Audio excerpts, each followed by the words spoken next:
Let's get more perspectives, particularly within the Gaza Strip. I'm joined now by journalist Mona Kandil, who is in Palestine. Thank you for joining us on the news this hour. What would you say has been the latest reaction within the Gaza Strip, particularly following the Israel's position on the complete blockade and intense onslaught on that part?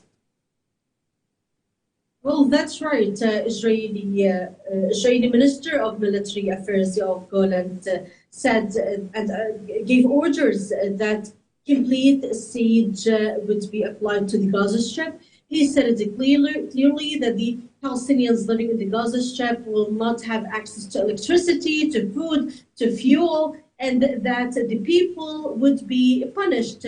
It's collective punishment for the military, let's say, operation that was carried out and still going on by the Palestinian fighters and the resistance group of Hamas, the Al-Qassam brigades. On Saturday, unprecedentedly, fighters from the Al-Qassam brigades, the armed wing of the Hamas movement, carried out a surprise multi-front attack, as you were reporting, by Palestinians from the Gaza Strip. The Palestinian fighters breached the border fence. The Gaza Strip is a Palestinian area under siege, surrounded by Israeli settlements. People there are not allowed to leave the Gaza Strip. They are not allowed to enter Al-Quds or the occupied West Bank, or even to enter the lands occupied by Israel in 1948. Exchange of fire continued for several hours. A number of Israeli settlers and soldiers had been killed during this operation. At the end of the day, Palestinian fighters succeeded to take control over a number of Israeli settlements and towns surrounding the Gaza Strip, and also succeeded to arrest Israeli soldiers and Israeli settlers and took them to inside the Gaza Strip. The Israelis responded by carrying out airstrikes, by bombarding the Gaza Strip. At the time, we are speaking about over 800 Israeli settlers and soldiers have been killed in this non-stop operation. At the same time, over 560 Palestinians in the Gaza Strip, including women and children, had been killed. Homes, towers, Mona, buildings. Quickly, talk to us about what happens after, because Hamas earlier on talked about targeting the Israeli International Airport with 150 rockets. And you understand the international dimension of that if an attack happens on a foreign plane. How quickly do you think this can escalate? What happened in the first place was because the Israelis continued to attack Palestinians, whether in the Gaza Strip and the West Bank, continues to allow Israeli settlers to raid the Al-Aqsa Mosque, this Muslim holy site, and to desecrate it, to raid Palestinian areas and kill people in cold blood. That was the reason why the Palestinians from Hamas movement carried out the operation. Now, Israel is carrying out bombardment of the Palestinians at the Gaza Strip, killed over 560 people. They declared a war. The Israelis are studying the option for carrying out a ground operation to the Gaza Strip. At the same time, the Palestinian resistance group said, while the Israelis insist to destroy residential buildings, and while the Israelis insist to continue with the blockade and to kill innocent people, to attack mosques, schools, and hospitals, then the Palestinians have the right to fire the rockets at the Israeli areas, including Asqalan, including Asdod, as well as the vicinity of the Ben Gurion airport.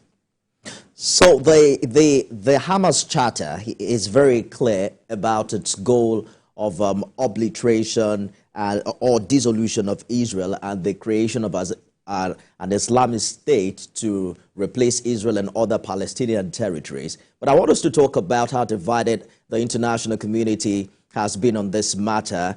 Arab nations have now blamed Israel for the sudden attack by Hamas, and the West says that the Israeli nation has a right to defend itself. What do you foresee would be an international intervention, saying who's going to be at loss in this conflict? No. It's never an issue of an Islamic state replacing Israel. The issue is way different than this. We are speaking about Jewish people who came to the lands in 1948. They occupied the areas. They expelled people in 1948 from their homes, and those Jewish people declared a state called Israel. Palestinians, the real owner of the lands, were forced out of their lands in 1948. They became refugees. Many of them are still living in the occupied West Bank, in Gaza Strip, and at the same time, the Israelis, while we are living in the occupied West Bank, and it should be a liberated or a free areas under the control of the Palestinian Authority. However, every day Israeli soldiers raid Palestinian areas, cities, refugee camps, and towns. They give a green light to the Jewish settlers to confiscate private Palestinian lands and to annex it to the illegal settlements, to kill people in cold blood. They are preventing freedom of worship in Al-Aqsa Mosque, freedom of movement. Now the issue is in the Gaza Strip. However, here in the occupied West Bank, we are speaking about numerous checkpoints. The Israelis had literally cut the areas in the occupied West Bank, so people cannot move from north in the occupied West Bank to the center of the occupied West Bank or even to the south. People cannot leave their cities without being faced at numerous Israeli checkpoints.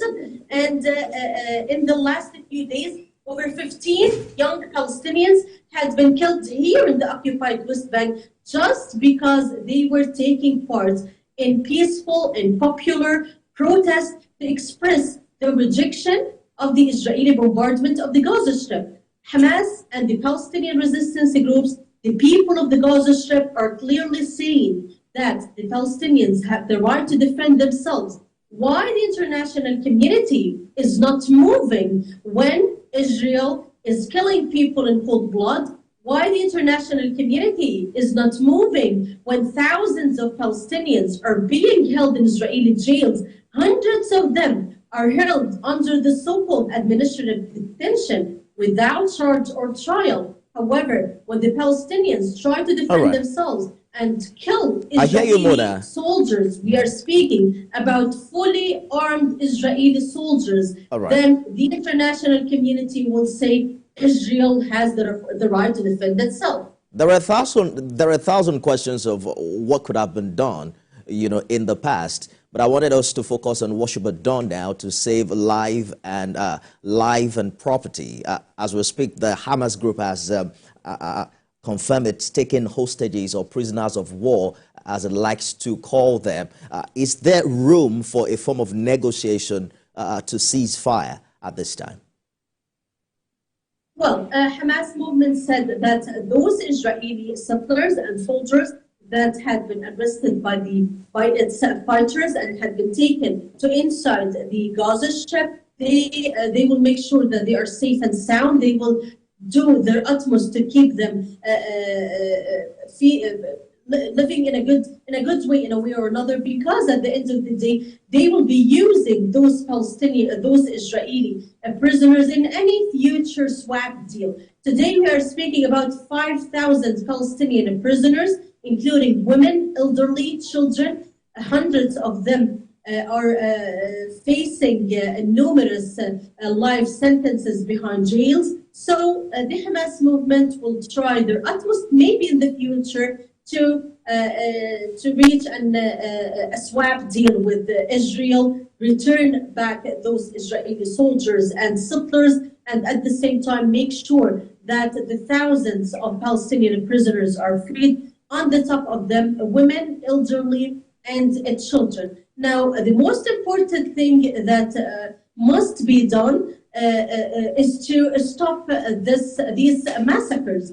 The Israeli massacres must stop immediately. This is what human rights organizations are saying. This is also what Arab and Islamic countries are saying, because the footage coming out from the Gaza Strip are really terrifying. Children are being killed in cold blood. Destruction everywhere. So the most important thing now is to end this kind of war as soon as possible and to stop the bloodshed. I'm wondering how well the Palestine military is pushing back. How safe is the West Bank where you are right now? It's safe inside the cities. However, if I now decide to leave the city of Ramallah to go to the nearest city from Ramallah is Ariha, Jericho. However, all the roads leading to Jericho have been completely closed. The city of Al Khalil, also known as Hebron, it's one of the largest cities in the occupied West Bank, is also closed by the Israelis. The military crossing the Qalandia military checkpoint, it's the only entrance that Palestinians use to leave Ramallah and the areas around it and to enter Jerusalem. Al-Quds had been closed and people are not allowed to enter Jerusalem. We have to say something, that even though Palestinians living in the occupied West Bank need special Israeli issued permits in order to enter Jerusalem, Al-Quds, and to go visit the Al-Aqsa Mosque. But today, even those who had the Israeli issued permits are completely banned because there is a closure. The areas in northern, the occupied West Bank, like the cities of Nablus, Tulkarem, Jenin, and Qalqilia, of course, all these areas had been also closed by the Israelis, and numerous checkpoints would be preventing people that's our time, or to leave these cities. We're looking forward to a peaceful resolution of this conflict for the sake of millions of innocent people who are at risk of fire. Mona Kande is a journalist who joined us live from Ramallah in Palestine. Thank you so much for talking to us.